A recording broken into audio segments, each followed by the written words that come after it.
ਕਬੀਰ ਜੀ ਨੂੰ ਅੱਗ ਵਿੱਚ ਸੁੱਟਣਾ। ਦੁਨੀਆ ਦੇ ਬਾਦਸ਼ਾਹ ਸਿਰਫ ਉਹਨਾਂ ਲੋਕਾਂ ਨੂੰ ਡਰਾ ਧਮਕਾ ਸਕਦੇ ਹਨ ਜਿਨ੍ਹਾਂ ਦਾ ਮਾਇਆ ਨਾਲ ਪਿਆਰ ਹੋਵੇ, ਕਿਉਂਕਿ ਉਹ ਮੌਤ ਕੋਲੋਂ ਡਰਦੇ ਹਨ। ਉਹਨਾਂ ਦਾ ਚਿੱਤ ਨਹੀਂ ਕਰਦਾ ਜਿਉਂਦੇ ਜੀ ਮਾਇਆ ਨੂੰ ਛੱਡਣ ਦਾ। ਧੀਆਂ, ਪੁੱਤਰ, ਘਰ, ਇਸਤਰੀ ਤੇ ਉਹਨਾਂ ਬਦਲੇ ਸਰੀਰ ਨੂੰ ਪਿਆਰਦੇ ਹਨ। ਐਸਾ ਪਿਆਰ ਉਹਨਾਂ ਨੂੰ ਡਰਾਉਂਦਾ ਹੈ। ਪਰ ਜਿਹੜੇ ਮਾਇਆ ਕੋਲੋਂ ਪਰੇ ਹਨ, ਭਗਤ ਜਨ, ਉਹਨਾਂ ਨੂੰ ਬਾਦਸ਼ਾਹੀ ਡਰ ਕੁਝ ਨਹੀਂ ਆਖਦਾ। ਐਸੇ ਰਾਮ ਭਗਤ ਕਬੀਰ ਜੀ ਸਨ। ਬਾਦਸ਼ਾਹ ਦੇ ਬੰਦੇ ਆਏ। ਉਹਨਾਂ ਨੇ ਫਿਰ ਆ ਕੇ ਕਬੀਰ ਜੀ ਨੂੰ ਘੇਰਿਆ। ਕਬੀਰ ਜੀ ਨੂੰ ਮੁੜ ਘਿਰਿਆ ਦੇਖ ਕੇ ਮਾਈ ਲੋਈ, ਕਮਾਲ ਤੇ ਕਮਾਲੀ ਤੋਂ ਬਿਨਾਂ ਬਾਕੀ ਦੇ ਜੁਲਾਹੇ ਕਬੀਰ ਦੇ ਭਗਤ ਸਭ ਡਰ ਗਏ। ਉਹਨਾਂ ਨੇ ਬਾਦਸ਼ਾਹ ਦੇ ਆਦਮੀਆਂ ਨੂੰ ਸਮਝਾਉਣ ਦਾ ਯਤਨ ਕੀਤਾ, ਪਰ ਸਮਝੇ ਕੌਣ। ਆਖਰ ਉਹ ਬਾਦਸ਼ਾਹ ਵੱਲ ਤੁਰ ਪਏ। ਸਾਰੇ ਇਕੱਠੇ ਹੋ ਕੇ ਬਾਦਸ਼ਾਹ ਅੱਗੇ ਫਰਿਆਦ ਕਰਨ ਲੱਗੇ। ਉਹਨਾਂ ਨੇ ਕਿਹਾ, ਹੇ ਬਾਦਸ਼ਾਹ, ਕਬੀਰ ਖੁਦਾ ਪ੍ਰਸਤ ਬੰਦਾ ਹੈ, ਕਿਸੇ ਦਾ ਵਿਗਾੜਦਾ ਕੁਝ ਨਹੀਂ। ਐਵੇਂ ਲੋਕ ਈਰਖਾ ਕਰਦੇ ਹਨ। ਇਸ ਨੂੰ ਛੱਡ ਦਿੱਤਾ ਜਾਵੇ। ਹੋ ਸਕਦਾ ਹੈ ਖੁਦਾ ਦੇ ਪਿਆਰੇ ਨੂੰ ਕਸ਼ਟ ਦੇਣ 'ਤੇ ਕੋਈ ਵਿਪਤਾ ਆ ਪਵੇ। ਇਹ ਸੁਣ ਕੇ ਬਾਦਸ਼ਾਹ ਟਸ ਤੋਂ ਮਸ ਨਾ ਹੋਇਆ। ਉਹ ਹੰਕਾਰ ਵਿੱਚ ਰਿਹਾ ਤੇ ਉਸਨੇ ਹੁਕਮ ਕੀਤਾ, ਕਬੀਰ ਓਨਾ ਚਿਰ ਨਹੀਂ ਛੱਡਿਆ ਜਾਏਗਾ ਜਿੰਨਾ ਚਿਰ ਉਹ ਰਾਮ ਦਾ ਨਾਮ ਲੈਣਾ ਛੱਡ ਕੇ ਮੁਸਲਮਾਨ ਨਹੀਂ ਹੋ ਜਾਂਦਾ। ਇਸ ਤਰ੍ਹਾਂ ਉਹ ਇੱਕ ਮੱਤ ਵਿੱਚ ਆ ਜਾਏਗਾ। ਬਹੁਤੇ ਮੱਤਾਂ ਵਿੱਚ ਰਹਿਣਾ ਠੀਕ ਨਹੀਂ। ਇਹ ਹਿੰਦੂ ਤੇ ਮੁਸਲਮਾਨ ਦੋਵਾਂ ਨੂੰ ਤੰਗ ਕਰਦਾ ਹੈ। ਸਾਰੇ ਕਬੀਰ ਦੇ ਸ਼ਰਧਾਲੂ ਨਿਰਾਸ਼ ਹੋ ਗਏ। ਉਹਨਾਂ ਨੇ ਆਸ ਲਾ ਦਿੱਤੀ ਕਿ ਬਾਦਸ਼ਾਹ ਉਹਨਾਂ ਦੇ ਆਖੇ ਨਹੀਂ ਲੱਗਦਾ। ਉਹਨਾਂ ਦੇ ਦਿਲ ਰਾਮ ਜੀ ਅੱਗੇ ਅਰਦਾਸਾਂ ਕਰਨ ਲੱਗੇ ਕਿ ਰਾਮ ਆਪਣੇ ਭਗਤ ਦੀ ਰੱਖਿਆ ਕਰੇ। ਇਸ ਤਰ੍ਹਾਂ ਸਾਰੇ ਕਾਂਸ਼ੀ ਸ਼ਹਿਰ ਵਿੱਚ ਹਾਹਾਕਾਰ ਮਚ ਗਈ। ਰੌਲਾ ਪੈ ਗਿਆ। ਪਰ ਈਰਖਾ ਕਰਨ ਵਾਲੇ ਪੰਡਿਤ ਖੁਸ਼ ਸਨ। ਉਹ ਸਗੋਂ ਲੋਕਾਂ ਨੂੰ ਕਬੀਰ ਜੀ ਵਿਰੁੱਧ ਭੜਕਾਉਂਦੇ ਸਨ। ਉੱਧਰ ਕਬੀਰ ਜੀ ਬਾਦਸ਼ਾਹ ਦੇ ਪੇਸ਼ ਹੋਏ। ਕਬੀਰ ਜੀ ਨਿਰਭੈ ਸਨ। ਉਹਨਾਂ ਦੇ ਚਿਹਰੇ 'ਤੇ ਰਾਮ ਨਾਮ ਦੀ ਲਾਲੀ ਸੀ। ਜਦੋਂ ਬਾਦਸ਼ਾਹ ਦੇ ਕੋਲ ਜਾ ਕੇ ਖਲੋਤੇ ਤਾਂ ਉਹਨਾਂ ਨੇ ਫਿਰ ਵੀ ਸਲਾਮ ਨਹੀਂ ਆਖੀ। ਇਹ ਦੇਖ ਕੇ ਬਾਦਸ਼ਾਹ ਗੁੱਸੇ ਹੋ ਗਿਆ ਤੇ ਕਬੀਰ ਜੀ ਨੂੰ ਆਖਣ ਲੱਗਾ, ਇਹ ਤੇਰੇ ਲਈ ਠੀਕ ਨਹੀਂ ਕਬੀਰਾ। ਅਜੇ ਵੀ ਮੇਰੇ ਆਖੇ ਲੱਗ, ਰਾਮ ਨਾਮ ਛੱਡ ਦੇ, ਸੱਚਾ ਮੁਸਲਮਾਨ ਬਣ, ਨਹੀਂ ਤਾਂ ਮੈਂ ਬਹੁਤ ਬੁਰੀ ਕਰਾਂਗਾ। ਤੇਰੇ ਸਾਰੇ ਟੱਬਰ ਨੂੰ ਵੇਲਣੇ ਵਿੱਚ ਦੀ ਦਲ ਸੁੱਟਾਂਗਾ। ਤੇਰੇ ਡੱਕਰੇ ਕੀਤੇ ਜਾਣਗੇ। ਅੱਗੇ ਤਾਂ ਜਾਦੂ ਦੇ ਦਾ ਪੇਚ ਨਾਲ ਬਚ ਗਿਆ, ਹੁਣ ਅੱਗ ਵਿੱਚ ਸਾੜਿਆ ਜਾਵੇਂਗਾ। ਰਤਾ ਸੋਚ, ਤੇਰਾ ਜਨਮ ਮੁਸਲਮਾਨ ਦੇ ਘਰ ਦਾ ਹੈ ਤੇ ਬਣਿਆ ਤੂੰ ਹਿੰਦੂ ਫਿਰਦਾ ਹੈ। ਸ਼ਰਮ ਕਰ। ਅਸਾਂ ਹੁਣ ਲਿਹਾਜ਼ ਨਹੀਂ ਕਰਨਾ। ਬਾਦਸ਼ਾਹੀ ਹੁਕਮਾਂ ਨੂੰ ਜਾਣਦਾ ਹੈ ਕੈਸੇ ਕਰੜੇ ਹੁੰਦੇ ਹਨ। ਪਰ ਕਬੀਰ ਜੀ ਨੇ ਉੱਤਰ ਦਿੱਤਾ, ਜਿਸ ਰਾਮ ਦੇ ਦਰਬਾਰ ਅਥਵਾ ਬੂਹੇ ਉੱਤੇ ਆਉਂਦਿਆਂ ਕੋਈ ਰੋਕਦਾ ਨਹੀਂ, ਉਸ ਪਿਆਰੇ ਦੇ ਦਰ ਨੂੰ ਕਿਵੇਂ ਛੱਡ ਦੇਵਾਂ। ਉਹ ਤਾਂ ਸੱਚਾ ਦਰ ਹੈ।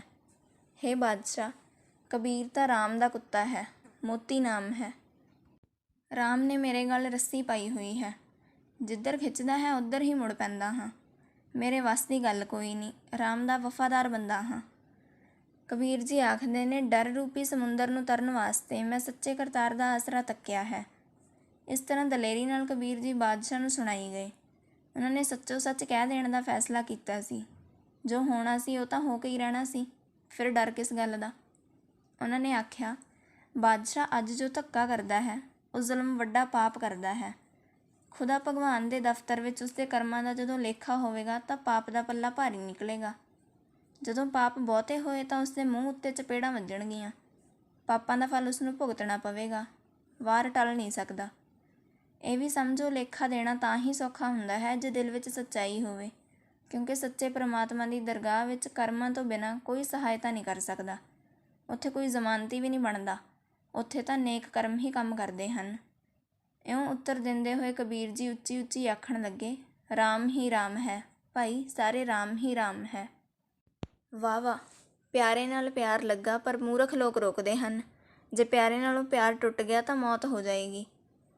ਸਿਕੰਦਰ ਲੋਧੀ ਹੈਰਾਨ ਹੋ ਗਿਆ। ਇੱਕ ਮਾਮੂਲੀ ਜੁਲਾਹਾ ਦਿੱਲੀ ਦੇ ਬਾਦਸ਼ਾਹ ਕੋਲੋਂ ਨਹੀਂ ਡਰਦਾ, ਮੌਤ ਕੋਲੋਂ ਨਹੀਂ ਡਰਦਾ।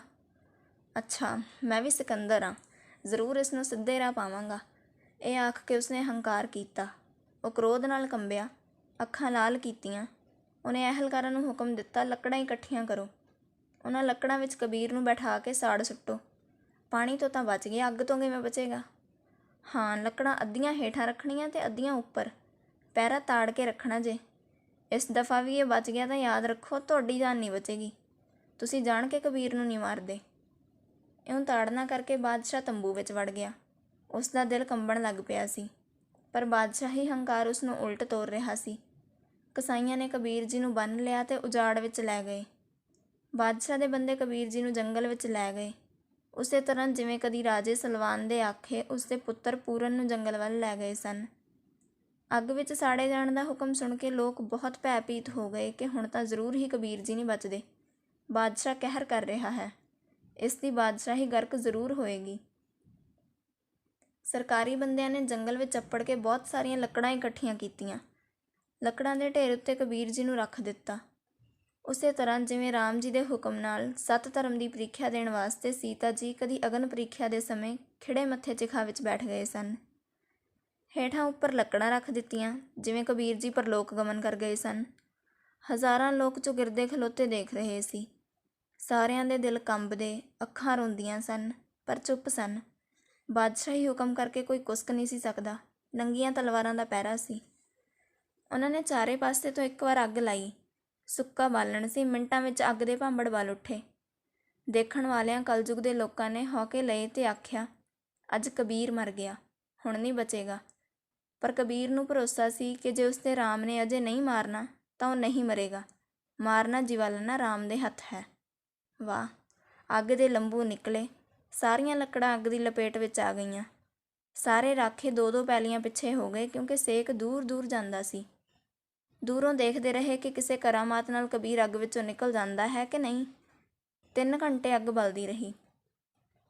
3 ਘੰਟਿਆਂ ਪਿੱਛੋਂ ਸਰਕਾਰੀ ਕਰਮਚਾਰੀਆਂ ਨੂੰ ਇੰਜ ਪ੍ਰਤੀਤ ਹੋਣ ਲੱਗ ਪਿਆ ਜਿਵੇਂ ਹੁਣ ਸਵਾਹ ਦਾ ਢੇਰ ਹੀ ਰਹਿ ਗਿਆ ਹੈ। ਉਹਨਾਂ ਨੂੰ ਪੱਕਾ ਭਰੋਸਾ ਹੋ ਗਿਆ ਕਿ ਇਸ ਵਾਰ ਕਬੀਰ ਜਿਉਂਦਾ ਨਹੀਂ ਰਿਹਾ। ਉਹਦੀਆਂ ਹੱਡੀਆਂ ਵੀ ਸੜ ਕੇ ਸੁਆਹ ਹੋ ਚੁੱਕੀਆਂ ਹੋਣਗੀਆਂ। ਹੁਣ ਪਾਣੀ ਸੁੱਟ ਕੇ ਚਿਖਾ ਨੂੰ ਬੁਝਾ ਕੇ ਗੰਗਾ ਵਿੱਚ ਸੁੱਟ ਦੇਣਾ ਚਾਹੀਦਾ ਹੈ। ਉਹਨਾਂ ਨੇ ਪਾਣੀ ਦੀਆਂ ਮਸ਼ਕਾਂ ਮੰਗਵਾਈਆਂ, ਚਿਖਾ ਨੂੰ ਠੰਡਿਆਂ ਕੀਤਾ। ਠੰਡਿਆਂ ਕਰਕੇ ਜਦੋਂ ਫਰੋਲਿਆ ਤਾਂ ਹੇਠੋਂ ਕਬੀਰ ਜੀ ਜਿਉਂਦੇ ਨਿਕਲੇ। ਉਹਨਾਂ ਦੇ ਉਦਾਲੇ ਦੇ ਕੱਪੜੇ ਨਾ ਸੜੇ, ਨਾ ਖੜਾਵਾਂ ਸੜੀਆਂ।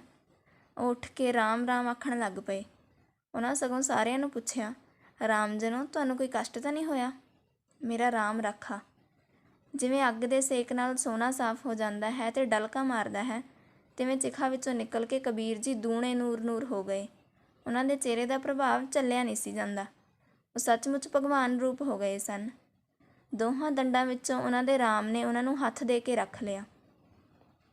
ਕਬੀਰ ਸੜਿਆ ਨਹੀਂ, ਅੱਗ ਨੇ ਨਹੀਂ ਸਾੜਿਆ। ਉਹ ਸੱਚਮੁੱਚ ਰਾਮ ਭਗਤ ਹੈ। ਇਸ ਤਰ੍ਹਾਂ ਕਾਂਚੀ ਦੇ ਹਰ ਵਾਸੀ ਦੀ ਜ਼ਬਾਨੋਂ ਆਪ ਮੁਹਾਰੇ ਨਿਕਲ ਰਹੇ ਸਨ। ਹਰ ਪਾਸੇ ਕਬੀਰ ਦੀ ਸ਼ੋਭਾ ਹੋ ਰਹੀ ਸੀ। ਕਬੀਰ ਦਾ ਪਰਿਵਾਰ ਜੋ ਸੋਗ ਵਿੱਚ ਬੈਠਾ ਸੀ, ਉਹ ਖੁਸ਼ ਹੋ ਗਿਆ। ਮਾਤਾ ਲੋਈ ਖੁਸ਼ੀ ਵਿੱਚ ਫੁੱਲੀ ਨਹੀਂ ਸੀ ਸਮਾਉਂਦੀ। ਰਾਮ ਨੇ ਉਹਦੇ ਪਤੀ ਨੂੰ ਬਚਾ ਲਿਆ ਸੀ। ਕਬੀਰ ਦਾ ਜਸ ਕਾਂਚੀ ਦੀਆਂ ਗਲੀਆਂ ਵਿੱਚ ਗੂੰਜਣ ਲੱਗਾ। ਜਿਹੜਾ ਸੁਣਦਾ ਉਹ ਹੀ ਕਬੀਰ ਜੀ ਦੇ ਦਰਸ਼ਨ ਕਰਨ ਜਾਂਦਾ। ਕਾਂਚੀ ਦੇ ਕੋਤਵਾਲ ਤੇ ਹੋਰ ਸਰਕਾਰੀ ਅਹਿਲਕਾਰਾਂ ਨੂੰ ਕਰੜਾ ਹੁਕਮ ਸੀ ਕਿ ਜਿਵੇਂ ਵੀ ਹੋਵੇ ਕਬੀਰ ਨੂੰ ਜ਼ਰੂਰ ਮਾਰਨਾ। ਜੇ ਇਹ ਜਿਉਂਦਾ ਰਹਿ ਗਿਆ ਤਾਂ ਤੁਹਾਨੂੰ ਮਾਰ ਦਿੱਤਾ ਜਾਵੇਗਾ। ਹੁਕਮ ਵੀ ਪੂਰਾ ਕਰਨਾ ਔਖਾ ਹੋ ਗਿਆ। ਅੱਗ ਵਿੱਚੋਂ ਨਿਕਲੇ ਕਬੀਰ ਨੂੰ ਉਹਨਾਂ ਨੇ ਫੇਰ ਫੜ ਲਿਆ। ਹੱਥੀਂ ਪੈਰੀਂ ਬੇੜੀਆਂ ਤੇ ਹੱਥਕੜੀਆਂ ਮਾਰ ਕੇ ਮੁੜ ਕਬੀਰ ਨੂੰ ਨਰੜ ਲਿਆ। ਉਹ ਮੂਰਖ ਸਮਝੇ ਨਾ ਕਿ ਕਬੀਰ ਰਾਮ ਅੰਸ਼ ਹੈ, ਇਹ ਅਮਰ ਹੈ, ਨਹੀਂ ਮਰੇਗਾ। ਉਹਨਾਂ ਫੈਸਲਾ ਕੀਤਾ ਕਿ ਬਾਦਸ਼ਾਹ ਨੂੰ ਅਣਦੱਸੇ ਹੀ ਹਾਥੀ ਅੱਗੇ ਸੁੱਟ ਕੇ ਕਬੀਰ ਨੂੰ ਮਾਰ ਦਿੱਤਾ ਜਾਵੇ। ਇਸ ਲਈ ਵਿਉਂਤ ਨੂੰ ਪੂਰਿਆਂ ਕਰਨ ਵਾਸਤੇ ਉਤਾਵਲੇ ਹੋ ਗਏ। ਉਹ ਨਾ ਸਮਝੇ, ਜਿਸ ਨੂੰ ਅੱਗ ਨੇ ਨਹੀਂ ਸਾੜਿਆ ਉਹ ਕਿਵੇਂ ਮਰੇਗਾ।